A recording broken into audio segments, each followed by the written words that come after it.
yang mana Al-Fatihah ini kita hadiahkan untuk kedua orang tua kita, para guru-guru kita, keluarga kita, saudara-saudara kita, teman karib kita, wabil khusus kita semua yang hadir di masjid ini, dan umumnya untuk seluruh insan muslim muslimah KPK. Mudah-mudahan senantiasa diberikan kesehatan walafiat oleh Allah Subhanahu wa taala, dipanjangkan umurnya dalam ketaatan keistiqomahan kepada Allah Subhanahu wa taala, dimudahkan segala urusannya, diberkahkan rezekinya, dikabulkan segala hajat-hajatnya, dijadikan keluarganya keluarga yang sakinah, mawaddah, warahmah, anak keturunannya dijadikan anak keturunan yang saleh salehah. Mungkin jikalau ada yang sedang sakit di rumah, mudah-mudahan segera Allah angkat penyakitnya.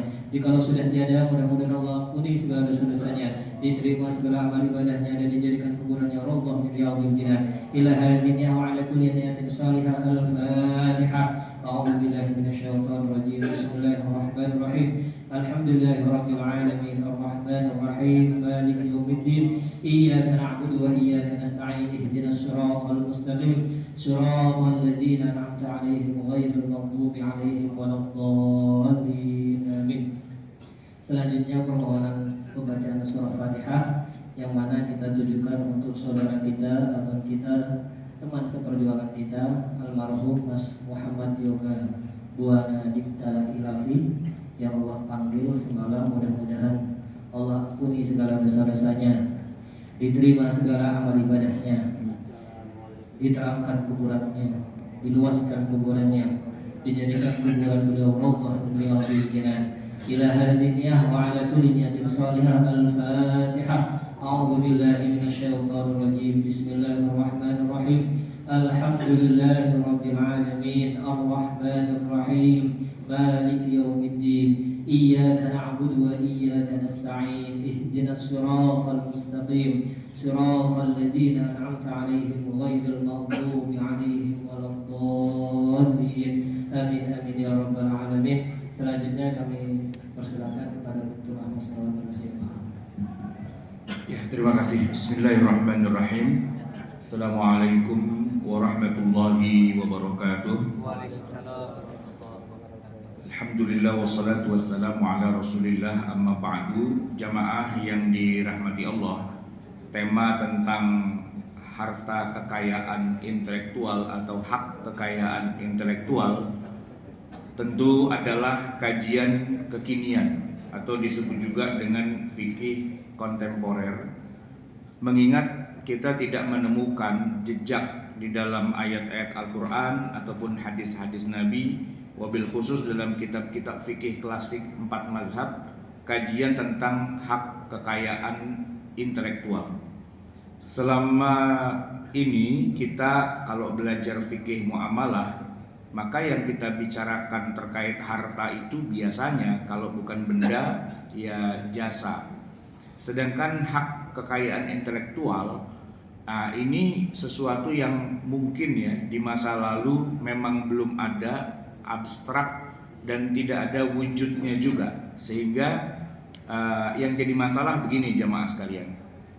Orang-orang yang berpegang teguh pada prinsip-prinsip agama, para ustadz, para kiai, para ya katakanlah tokoh-tokoh agamawan gitu ya, yang sudah ngelotok abis-abisan belajar ilmu syariah, belajar fikih, itu kadang-kadang kalau masuk kepada wilayah hak kekayaan intelektual mulai jadi rada ngeblank, nggak paham. Kenapa? Iya, karena kajian itu di dalam Al-Quran tidak ada, di dalam hadis juga tidak ada, dan bahkan di dalam semua bab-bab fikih yang dipelajari itu nggak ada juga. Fikih yang klasik gitu ya. Kalau kita belajar ilmu fikih, kita di Indonesia misalnya rata-rata kan bermadzhab Syafi'i, mulai dari Safinatun Najah, Matan Al-Ghayah wa Taqrib, Kifayatul Akhyar, atau katakanlah I'anatul Thalibin dan seterusnya, hampir boleh dikatakan kita nggak menemukan bab tentang hak kekayaan intelektual itu. Jadi ya memang kalau nggak ngerti dan nggak paham bisa kita pahamilah gitu ya. Nah oleh karena itu maka kajian kita ini memang betul-betul kajian yang bersifat kontemporer dan mengawinkan antara fikih klasik dengan realitas kekinian. Jamaah sekalian, hak kekayaan intelektual itu kalau kita buat semacam ya katakanlah pengertiannya di dalam kitab-kitab fikih nggak ada, tapi di dalam undang-undang gitu ya, dalam ketentuan-ketentuan itu jelas gitu ya. Dalam hak hukum kekayaan intelektual tuh ada istilahnya, ada hak cipta, ada hak milik perindustrian, ada hak paten, hak merek, hak desain, hak rahasia dagang termasuk di dalamnya. Di dalam Kamus Besar Bahasa Indonesia, hak cipta ya istilahnya memang agak kurang familiar karena kesannya hak cipta itu kan yang berhak menciptakan hanya Allah kan begitu. Makanya sebenarnya kalau mau yang tepat bukan hak cipta, hak kekayaan intelektual. Hak cipta itu didefinisikan di KBBI sebagai hak seseorang atas hasil penemuannya yang dilindungi undang-undang. Ya seperti hak kekayaan intelektual dalam mengarang, menggubah satu karya sastra, musik, drama dan sebagainya. Nah, sebenarnya yang lebih tepat adalah hak ya undang-undang kalau mau disebut sebagai kekayaan intelektual ya, hak eksklusif bagi para pencipta atau katakanlah pengarang gitu ya, yang dia memang membuka jalan untuk itu dan ternyata orang di belakangnya hanya tinggal mengikuti saja ya. Nah, oleh karena itu maka pemegang hak kekayaan intelektual ini ya kalau di masa lalu belum ada ya karena begini masalahnya. Di masa lalu belum ada yang namanya katakanlah mesin-mesin industri yang bisa membuat produksi secara massal. Nah, gara-gara kita masuk ke era industri, yaitu revolusi industri ya di barat sana, di Inggris dan sebagainya, secara ikonik yang pertama kali itu adalah ditemukannya mesin cetak, mesin untuk menggandakan buku. Dan qadarullah, buku pertama yang dicetak secara massal itu adalah Bible, Injil, yang menemukannya Johannes Gutenberg gitu ya. Nah, ternyata kalau bukunya adalah Injil sih nggak jadi masalah Pak. Tapi kemudian begini, berikutnya adalah buku-buku itu ya kemudian bisa dengan mudah dicetak dalam jumlah yang sangat banyak. Lalu mereka yang mencetaknya itu atau istilahnya penerbitnya atau pencetaknya itu mendapatkan keuntungan yang luar biasa. Sementara yang jadi penulisnya sebagai dalam tanda petik penciptanya malah nggak dapat apa-apa. Nah, ini akan 180 derajat kebalikannya kalau kita kembali di masa abad-abad pertama, kedua, ketiga Hijriah. Saya kasih ambil contoh kasus begini Pak. Al-Imam Al-Bukhari rahimahullah ketika beliau mencurahkan seluruh hidupnya berkeliling dunia untuk menulis kitab As-Sahih ya, kitab Sahih Bukhari itu bertahun-tahun beliau keliling dunia untuk mencari dan menyeleksi hadis-hadis yang sahih. Begitu sudah tercipta ya kitab hadis sahih itu, maka seandainya ada orang yang mengkopi atau menyalin pakai tangan pastinya kan, itu bahagia banget Bukhari, senang banget. Kenapa? Karena ilmu yang sudah dia dapatkan itu ternyata bermanfaat. Semakin banyak orang yang mengkopinya, Bukhari semakin bahagia. Dan begitu juga yang dialami oleh Imam Muslim. Dari seluruh perjuangannya seumur hidup dalam menciptakan atau menuliskan buku Sahih Muslim, semakin banyak orang yang menyalin bukunya, dia semakin bahagia. Al-Imam At-Tabari 310 Hijriah, tafsirnya itu kalau sampai dikopi orang begitu banyak, ya dia bahagia. Sebagaimana juga Al-Imam Malik ketika kitab Al-Muwatta'nya disalin oleh orang secara manual pastinya kan, ya dia bahagia, tidak mengharapkan keuntungan apa-apa karena di masa itu orang menemukan satu ilmu lalu dia bisa share kepada orang lain, ya itu adalah kebahagiaan yang bersifat maknawi. Tidak ada terfikir terbersit untuk itu jadi kekayaan dalam arti materi begitu ya. Nah jamaah sekalian, tapi kan zaman berubah gitu ya. Nah pertanyaannya begini Pak, bolehkah dalam syariat Islam kemampuan intelektual, ya, keilmuan itu kemudian dalam tanda petik dijual. Boleh nggak? Nah, itu pertanyaan paling dasarnya. Kita akan kembali ke masa Rasulullah Sallallahu Alaihi Wasallam. Begini, Pak. Pada saat terjadi perang Badar, itu Nabi kan sempat menawan, ya, tidak membunuh tapi menawan saja 70 orang tawanan perang Badar. Lalu kepada mereka dibilang, kalau kalian mau bebas, bayar, kirim kabar kepada keluargamu di Mekah untuk mengirim harta sejumlah nilai uang tertentu untuk bebaskan kamu. Kalau bayar, kamu bebas. Gitu. Nah, jemaah sekalian, ternyata tidak semua tawanan-tawanan perang Badar itu punya keluarga kaya di Mekah. Sebagian lagi bilang, ya saya mah kagak ada yang bisa nebus, ini untuk selamanya saya jadi tawanan, gitu. Nah, saat itulah Nabi kemudian punya ide. Kamu ini, ya, orang pintar sebenarnya. Kamu bisa baca, kamu bisa nulis, itu potensi kamu. Gini aja, kita bikin deal aja sekarang. Kalau keluargamu nggak ada yang mau nebus karena juga orang miskin, ya, saya akan menciptakan sebuah transaksi paling baru. Gimana kalau kamu saya kasih tanggung jawab mengajar 10 orang kaum muslimin yang nggak bisa baca tulis. Kalau sampai 10 orang yang bisa baca tulis, kamu saya bebasin. Itu, Pak, harga kekayaan intelektual. Harganya bisa ngajar baca tulis kepada 10 orang. Itu akar, Pak. Akar dari apa?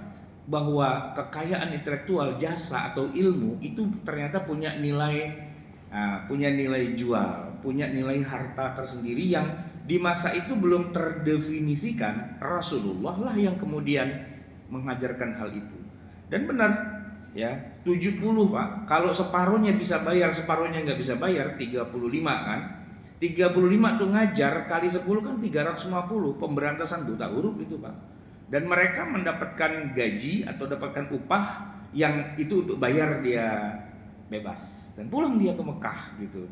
Nah, itu fenomenal sekali, Pak, perang Badar itu. Jadi bagaimana musuh yang seharusnya dibunuh dan gak ada gunanya, kan kalau dibunuh buat kita nggak ada gunanya, buat orang kafirnya nggak ada gunanya karena dia mati, ya kan, masuk neraka, gitu kan. Nah, Nabi kemudian mengubah itu semua. Dia nggak dibunuh dan dia masih ada jasanya yang bisa kita mintakan, gitu ya, dan dibayar pula jasanya. Terus dia kan bebas, Pak, pulang ke Mekah. Di Mekah lama-lama mereka mikir, asik juga ya jadi orang Islam, ya, gitu. Dan menurut catatan sejarah, 70 orang yang dibebaskan dari perang Badar itu pada akhirnya mereka rata-rata masuk Islam juga. Nah, ini kan luar biasa, Pak, win-win solution, gitu ya. Mereka jadi masuk Islam, misi Rasulullah untuk menjadi rahmatan lil alamin itu berhasil, tapi secara ekonomi juga dapat juga, dan potensi bisa ngajar baca tulis itu, Pak, itu luar biasa. Karena dulu di zaman Nabi Muhammad kan hidup di Mekah yang dikenal sebagai bangsa yang ummi, ya. Nabi sendiri disebut-sebut, ya, beliau ummi juga, walaupun nanti ada khilafiyah sebatas apa keummiannya, tapi intinya adalah Nabi melawan takdir itu, bahwa kami bangsa Mekah ini dianggap sebagai ummi. Enggak. Buktinya apa? Nabi ada proyek pemberantasan buta huruf dan itu ada duitnya. Artinya yang ngajar itu dia dapat keuntungan, ya, dia bisa buat tebus dirinya daripada dia mati, daripada dia jadi tawanan, tebus, Pak. Itu yang pertama. Nah, yang kedua, jamaah sekalian, di masa Rasulullah juga masih, ketika ada orang yang miskin, gak punya harta, dia mau nikah, ya kan? Masalahnya adalah kalau di zaman kita menikah itu kan perlu biaya, tapi biayanya bukan mahar, gitu, Pak. Kalau di masa Nabi itu mahar, memang itu yang jadi masalah. Di kita kalau mahar mah santai aja, ya, seperangkat alat sholat jadilah, gitu. Yang mahal di kita itu, Pak, sewa gedung, itu yang mahal, sama catering, gitu, sama foto prewedding karena harus bakar-bakar utang, gitu kan. Foto-foto dan sebagainya, itu yang mahal begitu-begitunya, Pak, yang sebenarnya nggak penting-pentingnya, gitu, ya kan. Tapi ya itu namanya orf budaya, masa kita bilang salah, gitu, ya udah biarin aja, dia maunya pada begitu. Tapi kalau di masa Rasulullah, mahalnya pernikahan itu karena memang biaya yang sangat real. Apa orfnya? Wanita merasa sangat dihina, keluarganya merasa sangat direndahkan kalau maharnya cuma seperangkat alat sholat. Nggak bisa. Itu lu kawin sama siapa? Lu anggap kita tuh keluarga macam apa? Cuma dikasih perangkat alat sholat. Tersinggung Pak, gitu kan. Kalau gitu kita perang aja, perang jadinya Pak. Nah alhamdulillah kalau di Indonesia seperangkat alat sholat damai, karena merasa nggak penting lah gitu kan. Kadang-kadang mahar itu cuma buat sekedar ya seru-seruan aja, tentang nikah tahun 2024 maharnya adalah uang 2024 rupiah.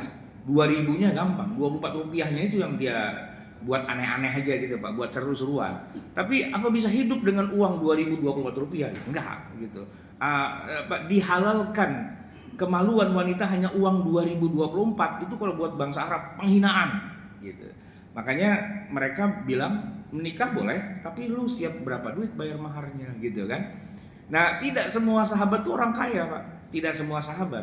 Sebagian dari mereka orang miskin gitu kan. Nah oleh karena itulah Nabi memberikan solusi. Kamu memang secara harta nggak punya, kamu nggak punya kambing, sapi, unta, kamu nggak punya ladang yang berhektar-hektar ladang kurma, kamu nggak punya perniagaan dan sebagainya, tapi kamu pintar baca Quran, tapi kamu ngerti ilmu Al-Quran, tapi kamu ma'aka syai'an minal Quran, kamu punya ilmu Al-Quran. Ajarkan ilmu Al-Quran itu pada istrimu, itu sama dengan mahar. Nah kebayang Pak, kalau maharnya orang Arab, sebut misalnya Nabi Muhammad maharnya kepada Khadijah, atau katakanlah kepada Aisyah gitu, berapa Ustaz, masih ingat nggak maharnya Nabi kepada Aisyah? Ya kalau pada Khadijah ontak tuh ya, ada yang bilang 10, 20, 100 dan sebagainya. Ya taruhlah misalnya 10 ekor ontak gitu yang paling kecil. Ontak tuh harganya 20-30 juta. Kali 20 kan ratusan juta gitu Pak. Ya kan? Tapi itu ketebus dengan dia ngajarin istrinya ilmu Al-Quran.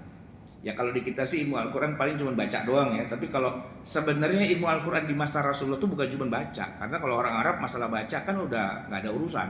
Apalagi mereka hafal gitu kan. Nah ilmu Al-Quran yang dimaksudlah ilmu-ilmu agama. Jadi ngajar Pak, ilmu-ilmu agama yang sudah dia dapat dari Rasulullah disampaikan kepada calon istrinya. Sampai target tertentu halal lah gitu. Nah jamaah sekalian, itulah kekayaan intelektual yang memang belum disebut secara eksplisit, tapi prakteknya sudah terjadi di masa Nabi. Mengajarkan baca tulis, mengajarkan ilmu Al-Quran, itulah intelektualitas yang kemudian bisa dimonetize gitu oleh Nabi Sallallahu Alaihi Wasallam. Nah maka jamaah sekalian, bolehkah dalam tanda petik menjual ilmu?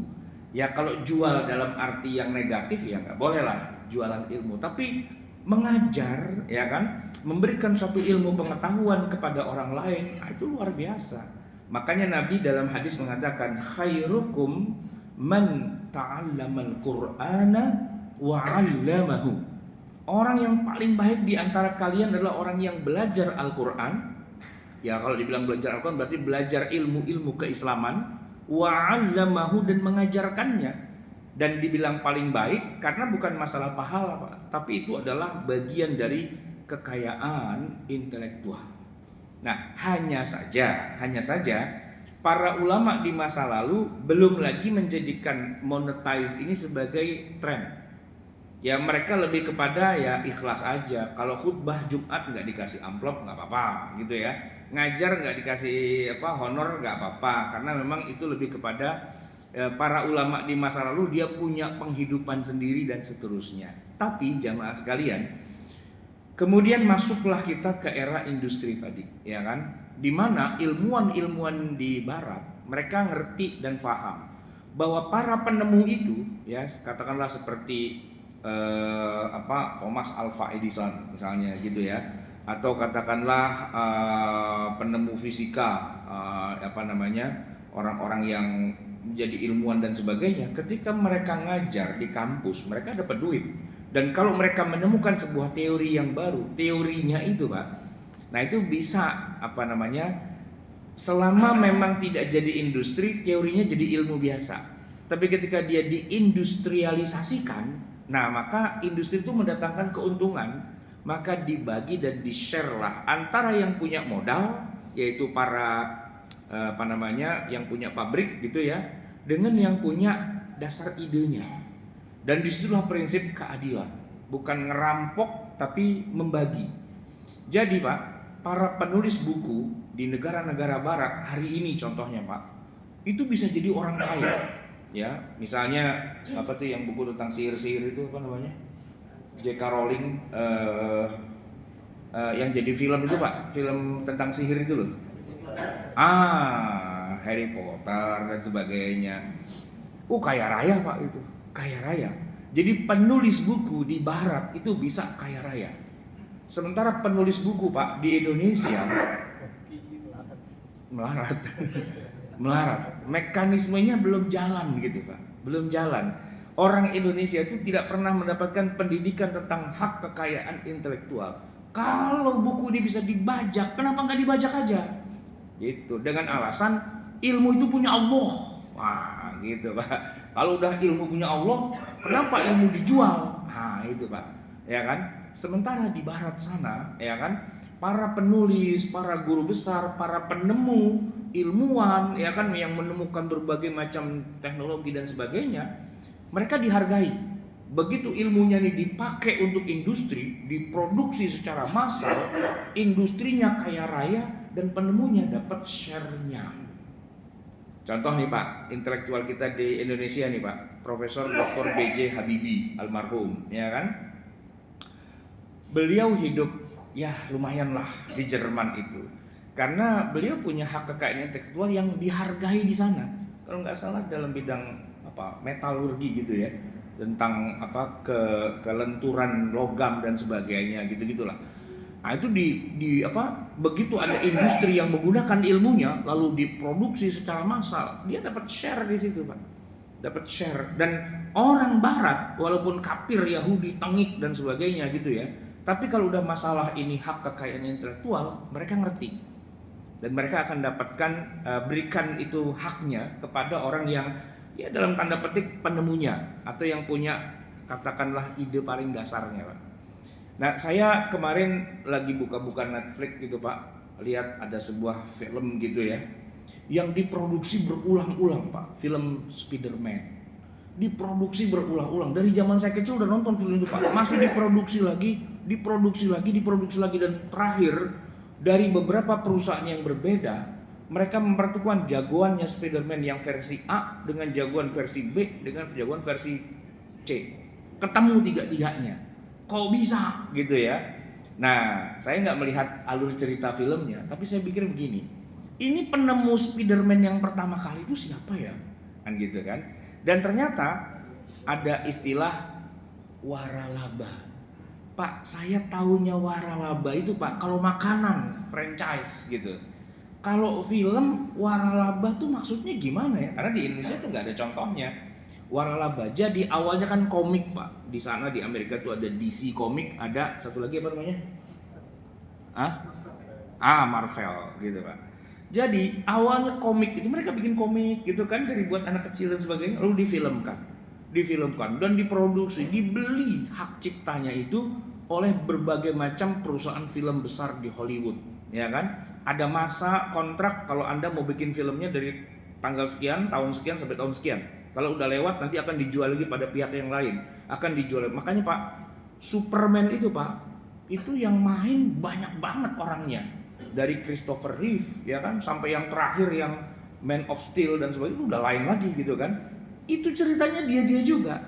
James Bond itu Pak, dari mulai Sean Connery sampai Roger Moore, sampai Pierce Brosnan, sampai Daniel Craig, ya kan, ganti-ganti gitu Pak. Ya kok Ustadz ngerti gitu? Ya ngerti lah, kan saya sufi Pak, suka film, ya kan, suka film. Jadi pengamat film juga nih Pak, gini-gini kan. Nah itu ya kan, filmnya kan laris karena yang produksi Hollywood pasti di Amerika saja penjualannya sudah box office, belum nanti dijual ke Eropa, dijual ke Asia, dijual ke Australia, wah banyak keuntungannya.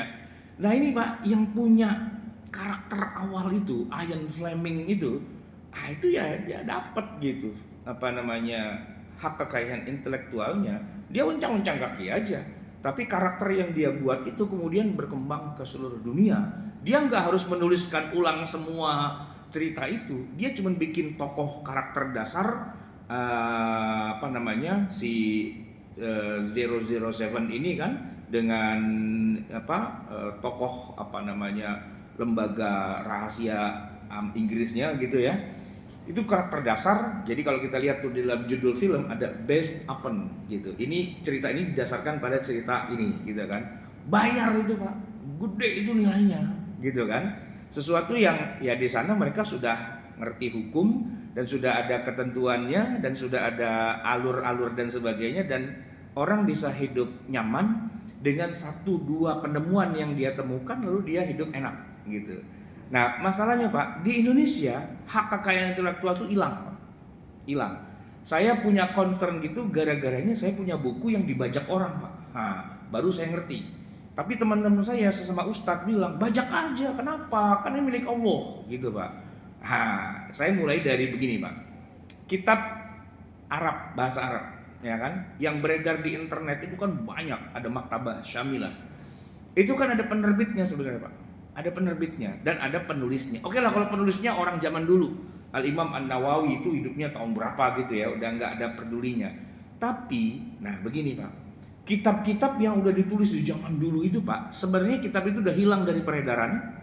Kalaupun adanya di museum. Di museum, baik itu di Mesir misalnya, di Turki, di Suriah dan sebagainya, atau di museum-museum barat. Nah, mahasiswa ya S2, S3 ketika mereka mau nulis, mereka bikin dirosah tahqiq apa yang sudah pernah ditulis ulama pada zaman dulu. Dia melakukan penelitian gitu Pak, penelitian panjang dari buku itu. Buku itu kemudian ditulis ulang yang rapi, yang bagus, dikasih penjelasan, dikasih footnote, dikasih apa dan sebagainya, dan dia diuji sebagai doktor gitu misalnya. Nah, apa yang sudah dia lakukan penelitian terhadap kitab yang sudah usang gitu Pak, itu kemudian banyak orang cari, lalu diterbitkanlah oleh sebuah perusahaan percetakan, maktabah apa gitu misalnya, yang terkenal DKI misalnya, maktabah apa namanya DKI itu, bahasa Arab lah ya. Nah di Arabnya Pak, orang ngerti kalau buku ini punya hak kekayaan intelektual, setidak-tidaknya si muhakkiknya yang melakukannya. Nggak bayar kepada Imam Nawawinya sih, karena itu udah ratusan tahun. Tapi buku ini bangkit dari kuburnya Pak, itu melalui sebuah penelitian yang panjang, bertahun-tahun gitu kan, untuk bisa mempertahankan disertasi doktornya itu gitu. Nah ketika buku ini dijual gitu ya, si penerbit itu bayar Pak kepada si muhakkiknya ini, penelitinya ini ya kan. Cuman yang jadi masalah adalah buku ini kemudian dikopi begitu saja, diperbanyak begitu saja oleh sesama saudara muslim dengan alasan ini kan ilmu dari Allah. Nah dia tidak membayar itu Pak sama sekali. Dan yang paling parah adalah ketika buku ini diterjemahkan ke dalam bahasa Indonesia. Nah penerbit di Indonesia sama sekali tidak mengerti urusan begituan. Dia langsung terjemahin aja, dia dengan alasan penulisnya ini pastilah orang baik gitu, pastinya nggak minta duit, nah gitu Pak. Sangat husnuzon sekali gitu kan. Nah ternyata hampir semua penerbit Islam di Indonesia yang terbitin buku-buku dari bahasa Arab, semuanya nggak memperhatikan kekayaan intelektual ini. Nggak ada izin tertulis apa dan nggak ada. Ya karena juga nggak ada pengertian kayak gitu ya, selesai sudah gitu Pak. Nah jamaah sekalian, memang masyarakat kita terlalu awam dengan hal-hal seperti itu. Nah cuma memang jadi masalah begini Pak, memang demand-nya, istilahnya laku kerasnya itu luar biasa ya kan, sampai-sampai sulit untuk dibendung. Saya pernah dengar satu wawancara dari Warkop DKI, Dono Kasino Indro kan yang masih ada ya. Kalau dari segi penjualan film-film Dono Kasino Indro itu Pak, wah itu luar biasa. Orang pada nonton, orang pada bayar tiket apa dan sebagainya. Tapi film itu tidak pernah bisa memenangkan festival film. Tahu nggak kenapa sebabnya? Ya karena musiknya bajakan semua Pak. Deret gitu Pak. Itu bajakan itu Pak. Tidak bayar royalti. Gitu. Itu musik dari Prancis atau dari mana kan? Yang katanya tuh ngambil dari film kartun Pink Panther gitu Pak. Ya kan? Bajak gitu Pak. Dan di Indonesia legal aja udah gitu. Cuman begitu masuk dalam festival film yang internasional, udah kena itu Pak, kena copyright. Nah, Pak, baru 5 tahun terakhir sini saja sekarang bangsa Indonesia ngerti apa istilah copyright. Taunya dulu cuma kopi panas, kopi manis, kopi latte. Sekarang ada lagi ya copyright gitu kan. Copyright. Taunya gara-gara apa? Gara-gara YouTube. Jadi gini Pak, ini yang menarik ya. Dulunya YouTube itu sarang penyamun semua. Ya, kita bisa nonton film apa saja semua bajakan dari YouTube. Karena orang punya beli VCD bajakan, diupload ke YouTube. Ya, kita ke Glodok Pak ya, kan itu surganya VCD bajakan. Mau video yang mana aja ada, yang XXX juga ada gitu kan. Wah, pokoknya semuanya ada lah gitu kan. Surga. Orang Amerika, orang Barat Pak, datang ke Glodok, bingung dia. Segini banyak nih rampokan semua gitu kan, nggak ada yang bisa menangani, bahkan kepolisian di Indonesia pun nggak bisa menangani karena polisi juga nggak ngerti hukum juga gitu. Petugas-petugas di Indonesia mana ngerti hukum kayak gitu, nggak ngerti. Kalau itu bajakan kan dia juga beli juga, nonton juga kan gitu Pak. Tapi YouTube yang unik Pak ini unik ya, dia bisa bikin algoritma ya kan, kalau ada film yang ternyata itu bajakan dan ada yang punya bisa nuntut, maka film itu di take down atau setidaknya hilang atau setidaknya tidak bisa dimonetize dan seterusnya. Maka para YouTuber yang dulunya asik-asik kopi sana kopi sini, dia bikin apa dan sebagainya, begitu sekarang sudah ada yang namanya anti copyright itu, musik openingnya Pak nimpeh dari lagu siapa kena itu ya, bisa-bisa akunnya hilang selama 2 bulan gitu ya kan, atau di take down atau apa dan sebagainya. Maka para YouTuber itu sekarang hati-hati kalau dia mau ngopi sesuatu ya kan, kalau emang dia tujuannya adalah untuk monetize, untuk bisa dapat duit dan sebagainya, habis dia, akunnya bisa hilang, akun saya hilang, kena copyright, nah gitu, keluar bahasa di zaman modern, kena copyright gitu. Nah jamaah sekalian, memang anehnya adalah bahwa di tengah masyarakat kita yang muslim, yang anti dengan maling, anti dengan korupsi, anti dengan riba, anti dengan mengambil hak yang bukan haknya gitu ya. Ternyata secara knowledge, secara pengetahuan, bicara tentang hak kekayaan intelektual, kita sama sekali malah ngeblank. Yang ngajarin kita malah YouTube. Ketika video yang kita upload itu ternyata kena take down, kena tidak bisa dipakai atau dihilangkan atau dihapus, atau akun kita malah hilang gara-gara urusannya kena copyright. Kita baru tahu, oh ternyata itu ada copyrightnya, ternyata kita harus bayar, ternyata kita harus beri dan sebagainya. Padahal bangsa kita, saya masih ingat bagaimana Bang Haji Roma Irama itu udah nggak mau bikin lagu lagi. Ya, Bimbo nggak mau bikin lagu lagi, dan para seniman kita nggak mau bikin lagu lagi. Kenapa? Baru aja mau dirilis nih album terbaru, bajakannya di Glodok udah banyak Pak. Dan semua orang sudah punya MP3-nya itu Pak, udah kemana-mana, ya kan? Dan satu hal yang menarik adalah di kita HP kita ini isinya kebanyakan ya bajakan semua. MP3 bajakan, lagu bajakan, semua bajakan gitu. Sesuatu yang unik adalah begini Pak, Bapak nggak bisa pakai lagu bajakan kalau Bapak pakai iPhone, karena nggak bisa download MP3 gitu kan. Ketika Bapak pakai Android menghalalkan, bodoh amat itu mau dari mana Pak. Saya nitainya begini Pak, kalau beli headset yang kelas bawah ya, itu Pak, di headsetnya itu ada tempat masukin memori, cek gitu, yang isinya adalah semua lagu bajakan tuh bisa masuk di situ. Tapi coba Bapak beli headset yang agak flagship sedikit, apa JBL atau apa Sennheiser dan sebagainya, nggak akan nemu dia tuh bisa dimasukkan memori, nggak akan nemu. Paling dia kasih Bluetooth, ya kan? Terserah Anda mau mainkan Bluetoothnya di HP Anda dan sebagainya, tapi kami tidak memberikan ruang untuk dimasukkan memori yang itu hasil bajakan. Kalau Bluetooth itu urusan Anda gitu. Jadi menarik Pak, headset murah itu juga memberi peluang Anda membajak, tapi kalau headset yang mahal tidak akan bisa dimasukkan memori. Kalaupun mau ya dia pakai Bluetooth aja. Nah jamaah sekalian yang dirahmati Allah, memahami hal-hal seperti ini itu perlu pemahaman yang begini, nggak bisa cuma teori tapi dia harus praktek. Nah tadi saya bilang saya ngerti begini Pak gara-gara buku saya dibajak. Ceritanya begini, saya menulis buku, ya kan? Nah buku saya ini ada filenya kan, ada file Word-nya, ada file PDF-nya dan sebagainya. Tiba-tiba buku saya ini muncul di Google Play Store, di Google Book gitu. Muncul di Google. Saya sebagai penulisnya nggak pernah menjual di situ. Nah, entah siapa yang ngebajak, muncul aja di situ, penerbitnya dihapus, pengarangnya tetap masih saya, dan kemudian bukunya dijual dan orang bayar ke dia. Gitu. Nah, ketika ada teman saya yang ngelacak siapa orangnya, jawaban gini, loh, Ustadz itu kan bikin buku untuk nyebarin dakwah, gitu, iya kan? Dan ilmunya kan untuk bisa kita pelajari. Kenapa pakai minta-minta duit, gitu? Seorang ustadz tuh harusnya udah ikhlas aja, gitu. Kalaupun dibajak kan ilmunya buat ilmu agama, gitu.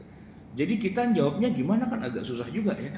Gimana cara ngejawabnya? Gimana cara memberitahu orang-orang bahwa itu ada hak kekayaan intelektual? Gitu. Gimana cara ngasih tahunya? Tapi dia lebih ngotot lagi. Lihat Nabi Muhammad, mana dia minta hak cipta dari hadis-hadisnya. Lihat Allah Subhanahu Wa Taala, mana dia minta hak cipta dari Al-Quran, katanya gitu.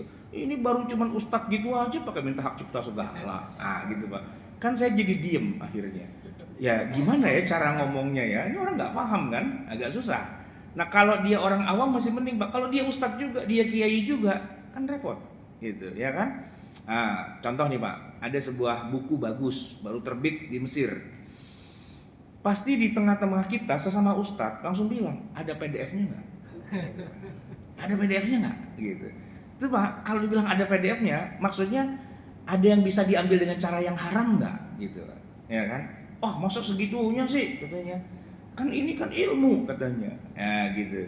Jadi jamaah sekalian, agak susah kan? Tapi emang itu dilema. Dilemanya gini Pak. Kalau beli buku benerannya nggak bisa dijual online karena kitab-kitab berbahasa Arab tuh nggak seperti yang ada di Amazon. Kita nggak bisa beli di Amazon, itu bisa kita beli secara online pakai Kindle gitu ya. Tapi buku bahasa Inggris Pak, buku-buku Arab tuh nggak ada gitu. Belum ada Amazon versi kitab-kitab bahasa Arab tuh nggak ada, ya kan? Karena mungkin juga orang Arabnya mikir, gua bikin Amazon versi isi kitab Arab, kalau isinya dibacakin semuanya ya buat apa gitu kan? Karena yang beli juga nggak punya pemahaman tentang hal itu, ya. Nah, sementara kita butuh bukunya. Ya kalau ada PDF-nya kenapa nggak dibaca? Kan gitu Pak. Nah ini yang serba salahnya. Oleh karena itu begini Pak, saya secara pribadi tahu ya bahwa ini nggak boleh dibajak. Maka saya tetap beli bukunya, ya. Saya beli bukunya secara fisik, buku dalam arti hard copy-nya, gitu. Nah cuma memang buku bahasa Arab tuh Pak, kayak sebutlah misalnya Al-Mausu'ah, Al-Fiqhiyah, Al-Kuwaitiyah, itu kan 45 jilid Pak. Kalau kemana-mana saya bawa buku itu, ya susah lah, repot. Kita sekarang sudah zaman digital, gitu kan. Kitabnya Wahbah Az-Zuhaili itu 11 jilid Al-Fiqhul Islami wa Adillatuhu dan 15 jilid Tafsir Al-Munir.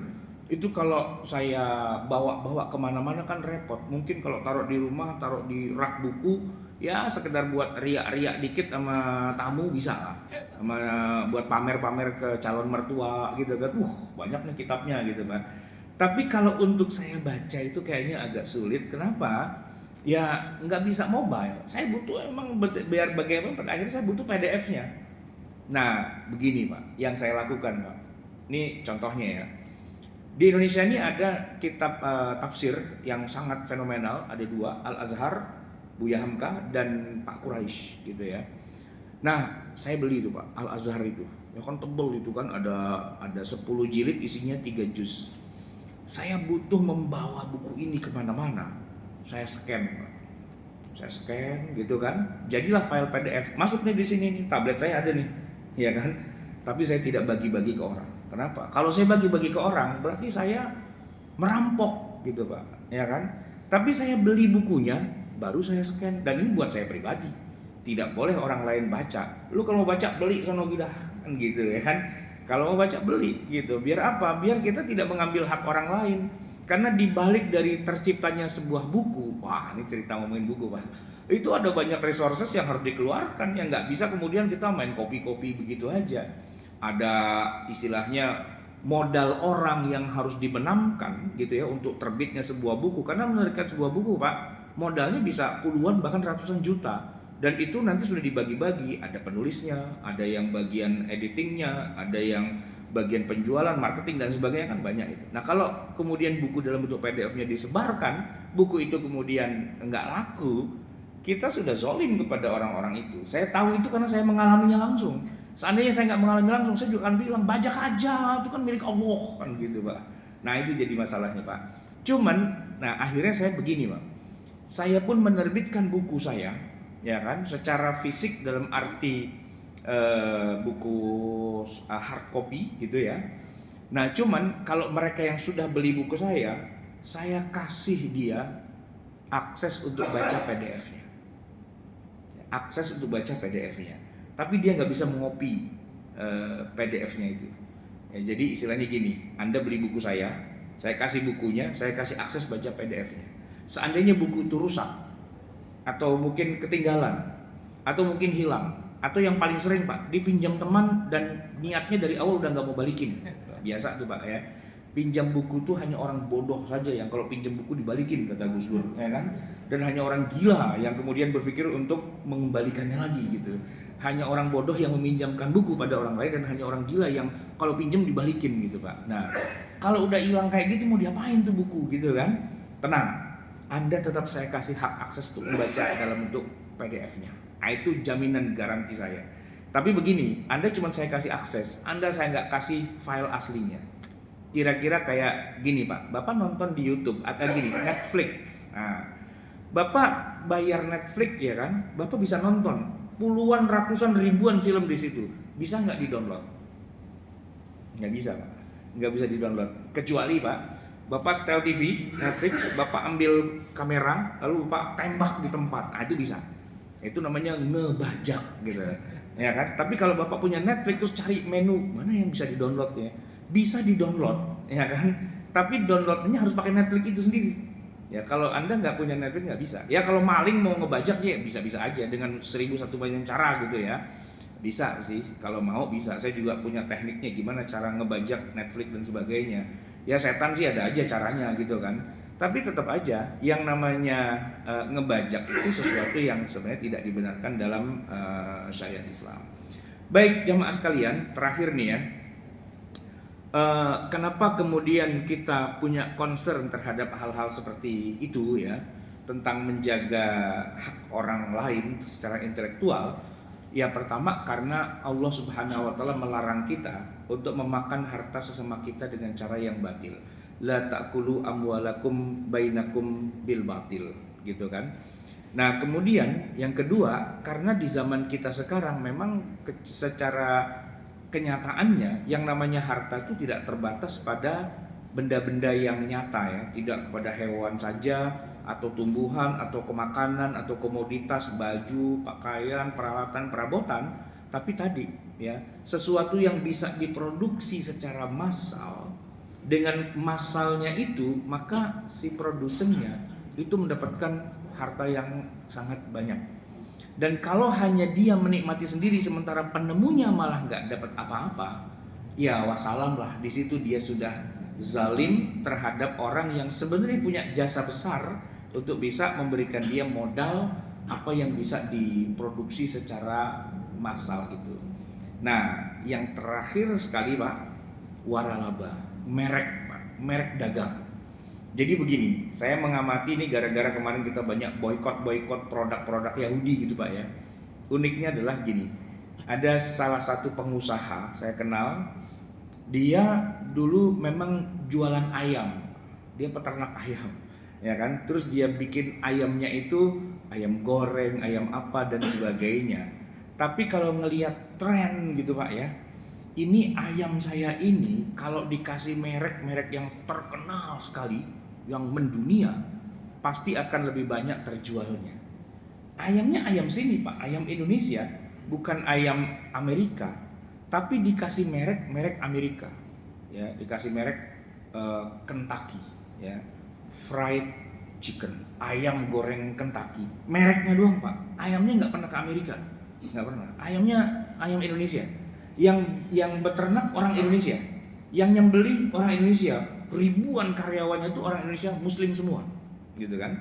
Lalu biar ayamnya ini go internasional gitu ya, sebenarnya sih nggak go internasional, biar punya apa namanya level kayak internasional, dia beli Pak, dia beli merek, unik nih Pak, merek dibeli gitu. Nah merek dibeli sehingga mereknya Pak menjadi merek internasional, bisa namanya Kentucky Fried Chicken, namanya bisa apa namanya apalagi American apa AW itu asal warteg apa American warteg gitu kan Pak, semua ayamnya itu Pak ayam Indonesia asli Pak, yang beternak yang apa semua asli, cuman memang dia pengen meningkatkan citra, maka dia beli, istilahnya dia beli waralaba gitu.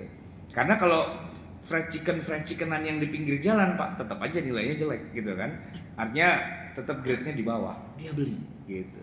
Masalahnya Pak, Amerikanya sono lagi bermasalah gitu, dituduh dia bersekutu sama Yahudi, maka merek dagangnya itu Pak di Indonesia anjlok gitu kan. Jadi dia bilang gini, saya itu dosa apa gitu ya, ini semua usaha halal punya saya, tapi diposisikan seperti ini milik Yahudi gitu kan.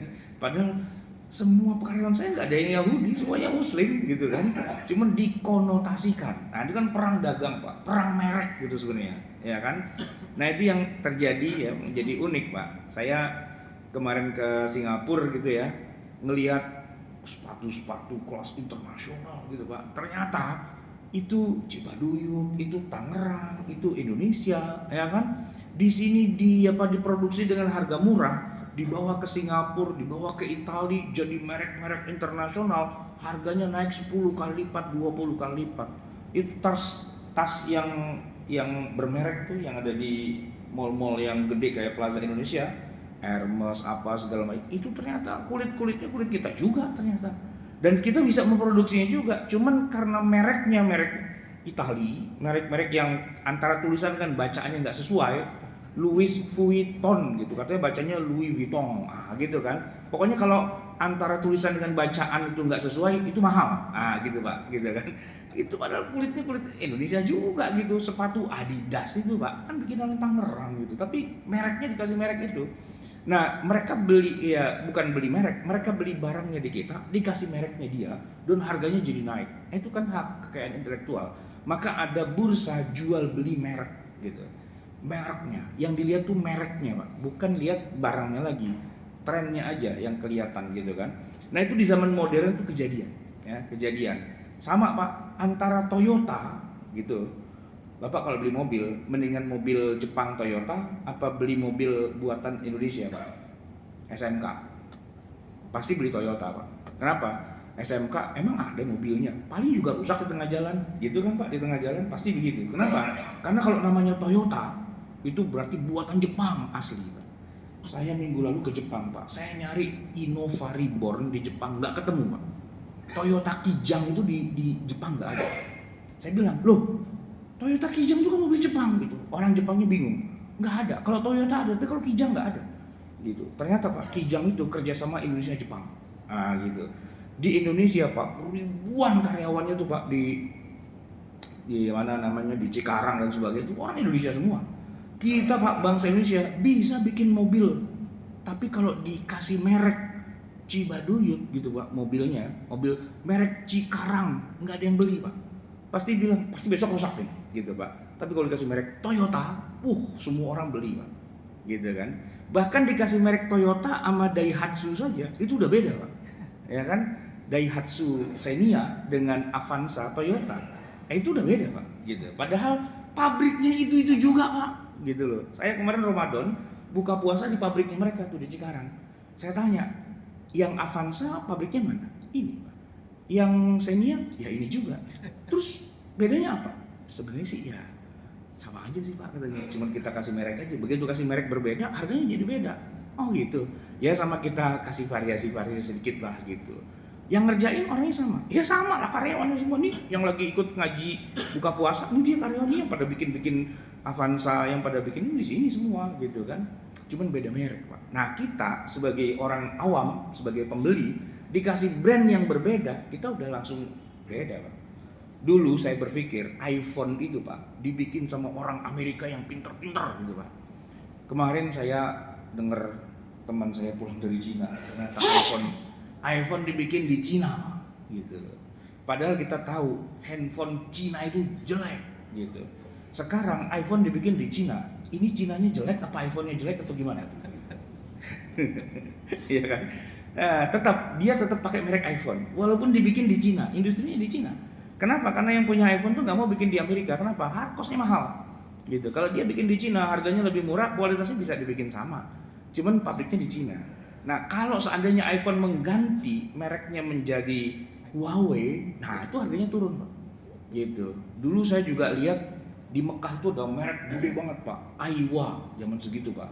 Saya bilang, waduh, ini bahasa Arab nih kan, Aiwa gitu kan. Ternyata merek Cina. Gitu.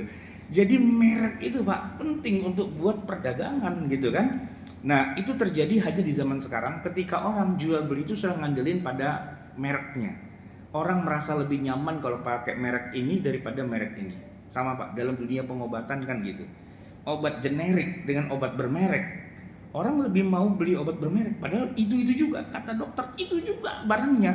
Cuman yang satu dikemas pakai nama-nama yang kayaknya mewah-mewah gitu, yang satu generik, sama aja sebenarnya, nggak ada mereknya gitu kan. Tapi ya begitulah perilaku para konsumen kita gitu ya. Saya ingin cuma menggambarkan betapa sebuah merek itu ternyata punya arti gitu Pak, ya kan. Nah oleh karena itulah maka ada influencer ya kan, ada orang yang ini saya punya produk, ini kalau produknya dipakai sama Pak Ustadz pasti orang akan beli. Baju saya nih Pak, nih endorse gitu Pak. Ini baju nggak laku tadinya, begitu saya yang pakai, langsung endorse, langsung pada mesen banyak. Ternyata Pak Ustadz bajunya itu, orang pada ikut gitu Pak. Nah saya punya hak kekayaan intelektual tuh Pak, yang saya ngendorse dapat duit gitu kan. Nah padahal saya nggak punya produk itu, cuman membantu mengendorse gitu ya. Itulah yang terjadi di masa-masa sekarang ini. Baik jemaah sekalian, kita akhiri kajian kita pada siang hari ini. Semoga Allah Subhanahu wa taala selalu menambahkan ilmu pengetahuan kepada kita, memberikan kepada hal-hal yang lebih up to date dari syariat Islam, agar kita bisa jadikan syariat Islam ini sebagai salah satu tanda kemajuan zaman umat Islam dan tanda kemajuan peradabannya. Kita tutup dengan doa Bismillahirrahmanirrahim. Alhamdulillahirabbil alamin, hamdan yuwafi ni'amahu wa yukafi'u mazidah. Ya Rabbana lakal hamdu wa lakas syukru kama yanbaghi li jalali wajhika wa li 'azimi sultanik. Allahumma salli wa sallim wa barik ala sayyidina Muhammad wa ala ali sayyidina Muhammad. Rabbana zalamna anfusana wa illam taghfir lana wa tarhamna lanakunanna minal khasirin. Rabbana amanna bima anzalta wa taba'na ar-rasula faktubna ma'asy syahidin. Rabbana la tuzigh qulubana ba'da idh hadaitana wa hab lana min ladunka rahmah innaka antal wahhab. Rabbana atina fid dunya hasanah wa fil akhirati hasanah wa qina adzabannar. Sallallahu alaihi wasallam Muhammadin wa ala alihi wa sahbihi wasallam. Subhana rabbika rabbil izzati amma yasifun wa salamun alal mursalin walhamdulillahi rabbil alamin. Wassalamualaikum warahmatullahi wabarakatuh. Waalaikumsalam warahmatullahi wabarakatuh. Terima kasih kepada Dr. Ahmad